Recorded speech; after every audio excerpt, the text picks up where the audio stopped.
My dear friends, welcome back. I'm Stephen Clements, a writer, a gamer, and an appreciator of big brain activities in general. And on this channel, I get to do dramatic story readings, role-playing game and movie reviews, and I get to talk to interesting people. In this episode, we're continuing our journey through the autobiography of interesting person Jeff Klitzner, Call Me Tennessee. If you want a copy of this, they are available on Amazon.com. If you have ever bought a copy of Call Me Tennessee, just send me any proof that you did. If a new version of this comes out, you'll get a free PDF of it. And we're going to pick up after Jeff has made it to Korea to teach English as a second language. In chapter 19, Teacher. Well, the first few days were a blur, just mass confusion. I figured out the principal of the school, who knew every word in the English language, but had no clue how to structure a sentence. I had to speak to her like I would a 3-year-old, because that's kind of how she spoke to me. The male boss was cool. He only knew about 50 words, but he knew how to use them, and his hand gestures and body language allowed us to have epic conversations, and he told me some great jokes. Every day, he practiced English for at least an hour before he called me into the smoker's lounge, the boys' bathroom. At 9 in the morning, I had a class of adults who worked at the company next door. At 11, I had to travel to the juvenile prison to teach for 2 hours, and then from 3 to 7 or 4 to 9, depending on the day, I was back at the school. It was a private school, more of a tutoring service that all Korean kids did if they didn't excel in school. They brought great shame upon their family name, but I didn't buy that load of crap, and neither should you. The occasional kid took it serious, but most of them were afraid of the beatdown that would come if they screwed up, since Korean mothers all do the dragging the kid by his ears and then slapping them beside the head when they talk back thing. After about a month, I got one of my better teenage students to show me how to get downtown. In exchange, I bought him some dried squid and a Coke. I also had 4 female teachers, all Korean. They were constantly trying to have conversations with me over drinks. Not a problem, but one of them tried to take me home. I avoided that one, but she helped me get a cell phone. Oh yeah, and the fact that all of them thought they could speak English, but none of them could, was just nerve-wracking. I had to drink to dumb myself down just so that I could understand the what, who, why, where, or when part of any question they asked me. I convinced them that I was deaf in one ear, so if they wanted to talk to me, they should speak slowly and facing me so I could read their lips. Koreans are also scared of people with disabilities for fear of it spreading.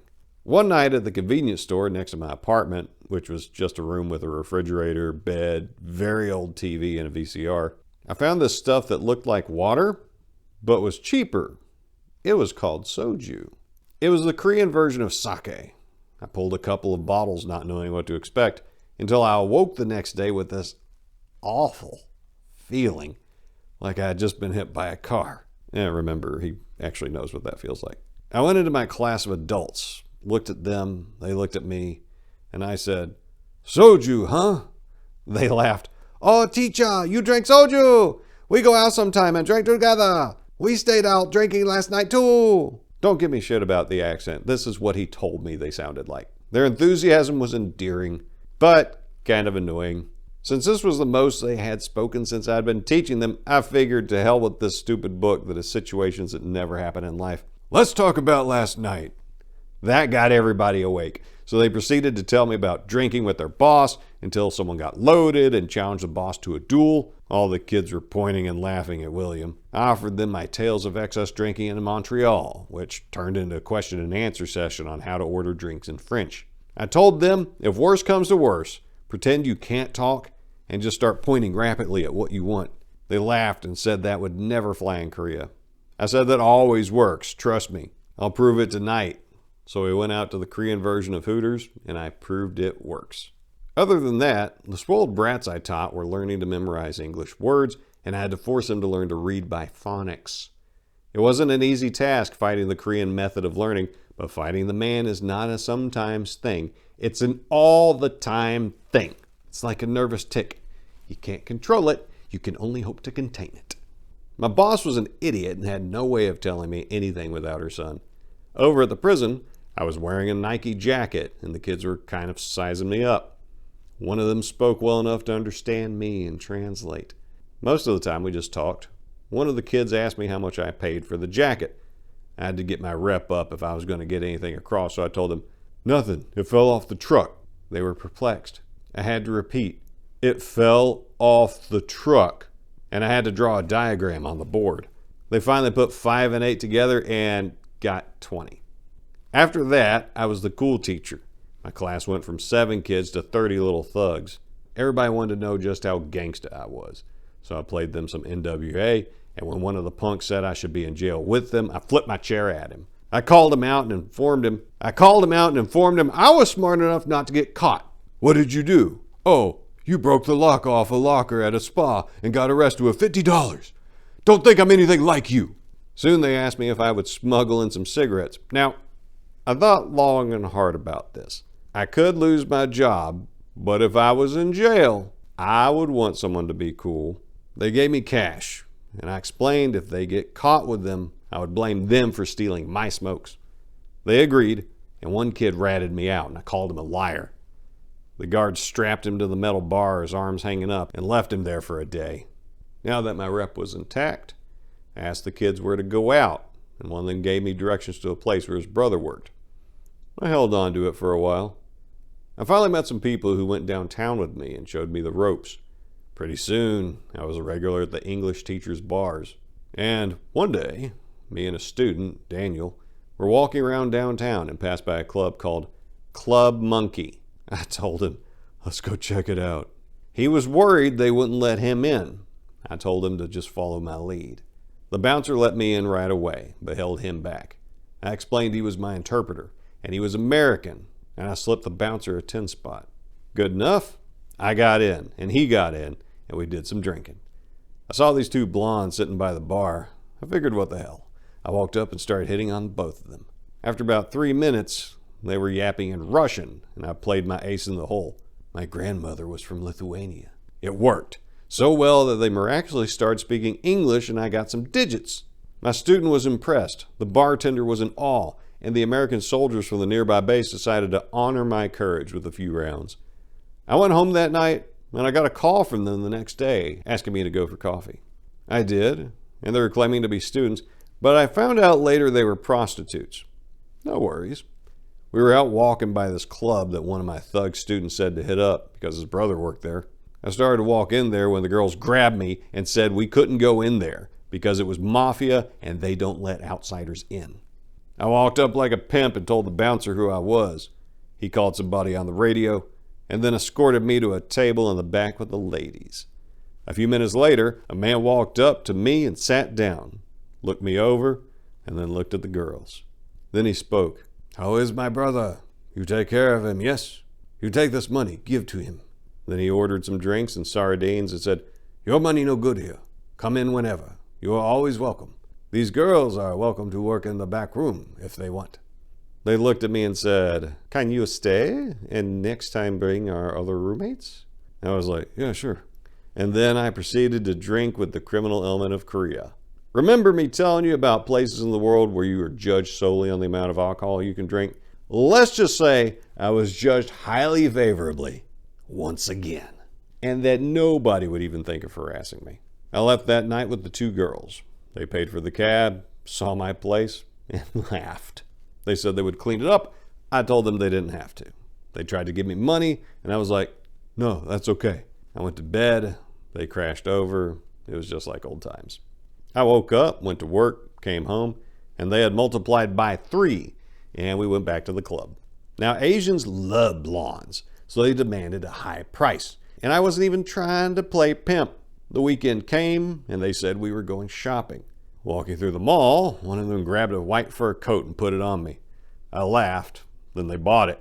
I took it as a thank you and started walking the streets of downtown with all 6 of them and hitting random clubs up on the weekend. Wearing a white fur coat like it was going out of style, nobody dared to question my sense of fashion. Something about my walk told people I wasn't much of a follower, and yes, I was the leader of my pack. All was well until some Russian dude spotted me with them. After some yelling and screaming, he politely asked me to take him to the bar where the girls had been working. I did, and he said he would do security for me, and whenever I needed anything, just to ask for Vlad at this number. I was in and out of the pimp game in less than a month, but I still had the coat, and I realized I could do whatever the hell I wanted to here. After a while, my adult students started asking me to give them free classes at the business bars. I figured, why not? So we just got drunk 3 or 4 nights a week and talked about anything that came up. On the weekends, I was downtown staying at the saunas because it was like $5 and you got your own little spot on the floor. The showers were nicer than my own, plus the hot tubs were nice, as long as they weren't overcrowded. During the week, I was having food delivered from the restaurant down the street. It cost like $4 for a 3-course meal on real plates, which they would pick up later. Now, the meals for me were strange because the menu wasn't in English and the people at the restaurant just gave me whatever they felt like. I learned the names of some food, but for the most part, unless I had a craving for something, I let them surprise me. There was a movie rental place down the street that let me rent videos. The problem was they only had a small selection of VHS. I lucked out when I found the movie Roadhouse. This was my typical early evening. Roadhouse and a good cheap meal. Then I discovered the internet cafe at 50 cents an hour. There was a good 3 hours of playing Diablo 2, and it was there I discovered MySpace, both of which filled my downtime and allowed me to meet random English-speaking people.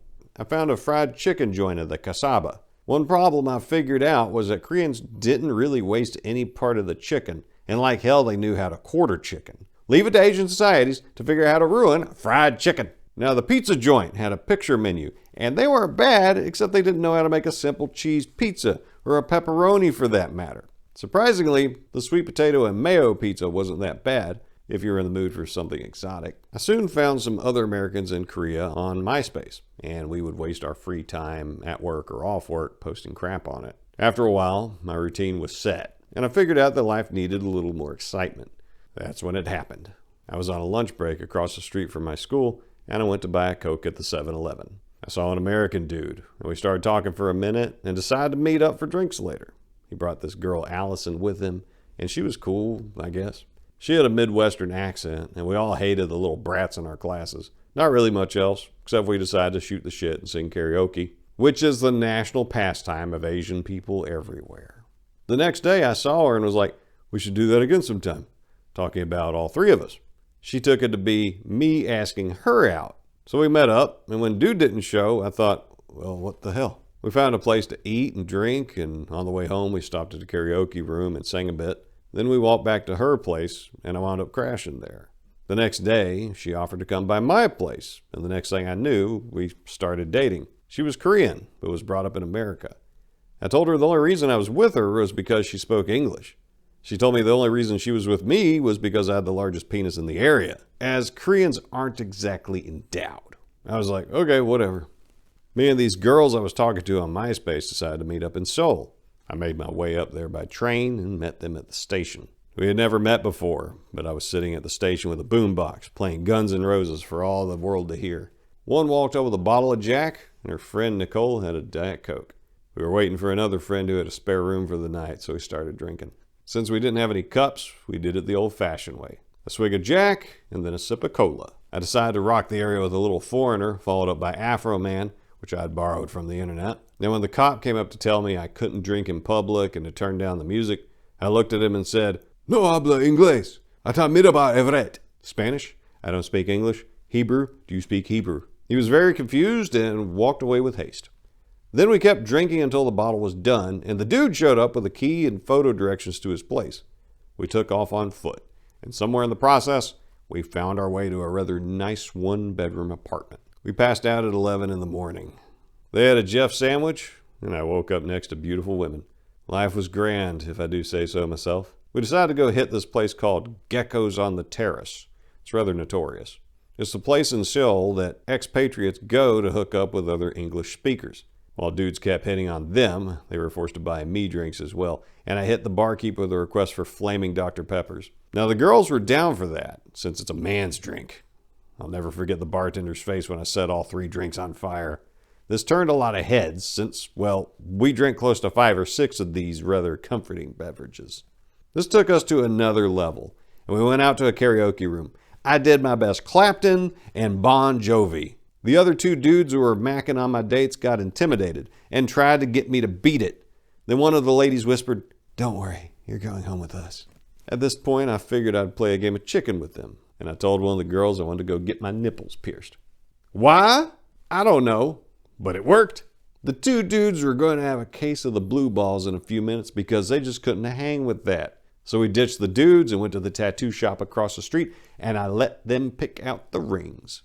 I passed out after the second one. It hurt like hell, but well worth it. On the way home, one of the ladies proceeded to give the cab driver a show by taking her shirt off. I'll leave that story there. The next day, hungover as all hell, we went back to Gecko's. Somehow, in the mass chaos of another day of binge drinking, we got separated and my cell phone died. Whoops. So sitting on the terrace, a girl comes up to me and informs me that the two girls I was with had left. I said I know. She said it was okay. I could hang out with her and her friend. All was well. We went to some clubs and I requested the DJ play Jump Around. This was the only song I could dance to, and jumping is hella fun. I did what needed to be done that night and woke up the next morning with two different girls and a sore back. Now, I wasn't too sure what happened to the girls in the middle stage, but I reckon I got confused and just hit on two other chicks. We swapped numbers, and I got a hold of the original girls who were still at the apartment with my bag and most of my cash. We decided to meet back at the terrace, and there I found some other English teachers from my town who had an extra train ticket, so I got a free ride home. All in all, a good day. I got home late, and I noticed someone had thrown a trash can and a brick through my window. The window was above my bed. I was tired, drunk, and didn't want to screw with any of this crap. So I grabbed a change of clothes and knocked on Allison's door, and she told me I could crash there. One thing led to another, and in the middle of sex, my phone started ringing, so I got up and answered it. It was the girl who picked me up the second night in Seoul, and she wanted to have dinner the next night. So I made a date and then went back to bed. In the morning, Allison whispered that she was pissed at me and was the one who trashed my place. In the morning, Allison whispered that she was pissed at me and was the one who trashed my place. I gave her the key and told her that it was to be spotless when I got back that night. To her credit, it was, and I was back after dinner with my new friends who wanted to check out my pad. They laughed at the size, and when I told them the story, I got a look like, don't piss her off anymore. This was pretty much how things were going. Life was a nonstop party. I felt like a pimp. One day, Allison told me, while we were walking down the street to her place, my fly was down. I whipped out my junk and kept walking. I went into the store to buy some beer and cigarettes, placed my junk on the counter, and the dude behind the counter was just unsure about his life at that point. I gave him the money, and he waved me off. Told me not needed. I walked out and damned if my boss and his wife weren't walking by. I introduced them to Allison, who was trying to cover my junk. The next day at work, the boss called me into the office to explain to me Korean women are very different than Americans. I stopped him and told him that she was American and was teaching English. And he was all like, "Oh, that's okay. My wife was worried. You have a good time. It's good you have girlfriend." I suppose things were weird for her because I didn't want to be boyfriend-girlfriend, and I kept reminding her I was only with her until something better came along. She said I had embarrassed her by rocking out with my cock out and to stop coming over drunk. Now look, I had my nipples pierced, and that gave me a new level of arrogance because it hurt like hell and scared most people. I didn't have anything to prove to anybody. I could do whatever I wanted. Confidence is a dangerous thing. I figured, okay, no problem. I gave her some time to cool down. Wouldn't you know it, I lost my cell phone for the third time. I cooled off on the partying for a while, but my fellow teachers wanted to go out with me. When they found out I broke up with the other girl, my exploits had become known around the office in the shock and awe kind of way. So in the classes, the middle school kids were a pain in my neck. The prisoners were the highlight of my day. One day, one of my middle school kids caught me on the elevator, and out of nowhere I hear, "Today, me, teacher, two hair." And he pointed to his unit. "You, teacher, very hairy. I bet you many hairs." I got off the elevator, rather unsure of the meaning of life. This really had no point. I just thought it was funny. So anyways, I got a package from my mother in the office. It was underwear and some Passover food as this was coming up. One day, while wandering around town, I discovered an Arab market. I walked in and, to my surprise, all the food was kosher. Shocked the hell out of me. So while shopping in the store, I see another Jewish guy, and we decided to do the whole Passover dinner thing together. We had a good time, and I found some kosher for Passover wine in a grocery store. A few days later, I was walking downtown with my boss, and he took me into an herbal medicine and tea shop. He wanted to know about Jewish customs, and I explained to him that this would take a while. I began doing my best to explain things in a watered-down dialect of English I had created, lacking any structure, more or less talking like a 3-year-old toddler. He invited me over for a traditional holiday meal with his extended family, and there he proceeded to give me strange foods like octopus that hadn't been cooked and different stuff. All the kids were watching me, so I manned up and ate it. Later, another teacher came by and rescued me. She was supposed to be there all night, but decided to leave me hanging for a while. We went to a restaurant, and she ordered me some soup, which I later found out was dog. The Koreans traditionally ate this to improve their sex drive. I was sick for a week. Now, I came to admire some of the Korean people, the ones that stuck to their heritage, the mountain men Buddhists that were loyal. When you see some elderly lady in her 60s bent over walking because she had spent her whole life picking vegetables, you gain respect for those who honored the old ways. The rest of those fuckers needed their heads examined. The rest were making me ill. They were very hospitable, but they had no notion of the power of individual thought. That meant walking down the streets and seeing fake purses and fake designers like Naik, Puna, Adios, or Fube. I went ballistic when a guy told me he would make me an Armani suit. How the hell could it be Armani if he made it? It never occurred to anyone to ask, why this, not that? That bothered me. Even if I was just a drunk, I was still capable of having original ideas, or at least trying new things. I once used the example in my adult class where I had drawn 3 cows on the board and said, one was over here eating grass. The other one is over here eating the fence. Which one's crazy? They said the one eating the fence. I said, what if the 3rd cow is eating the fence as well? Does that mean that the cow eating the grass is crazy?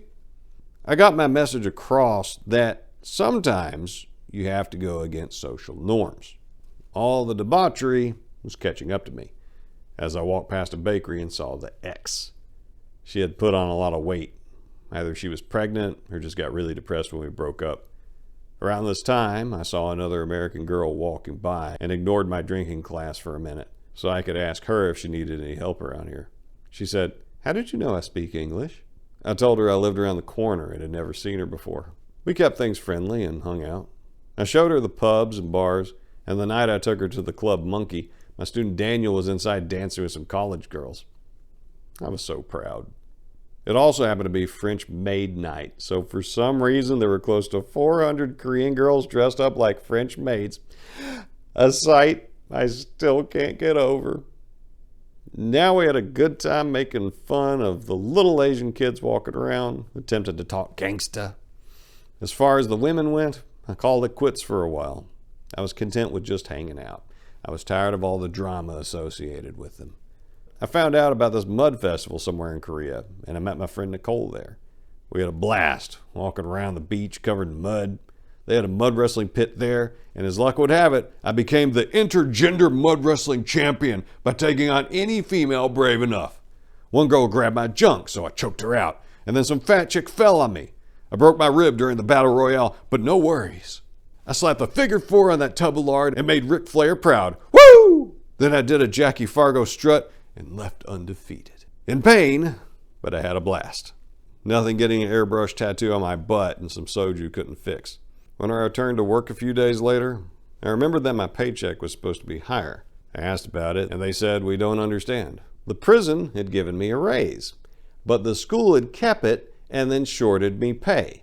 They were also about 2 weeks late with my check. Around this time, I hear my boy Congo is getting married, and I couldn't handle the lies my bosses were telling me. They wanted to convince me to stay for another year, but pay me less. So I came in on a Saturday with the waterworks flowing, telling them my mother had a heart attack and fell down the stairs and is in a coma. A little over the top, but they bought it. Nobody would say such a thing. God forbid it should ever happen. Believe me, I still pray for this from time to time, that it would happen. They paid me what they owed me and bought me a ticket to LA. Upon my glorious return to LAX, I made a quick stop at the Grove, got a good night with some random model who was still under the impression that my movie was coming out soon. The fact that I acted like I owned the place we went to only sealed the deal. I lucked out that one old friend was out of town, and I knew his door code. After that, I took a bus to Oakland to hang with my cousin and say hello to my aunt and uncle. I hung out there for about a week before catching a Greyhound back to Memphis. It was a long ride back, but fun.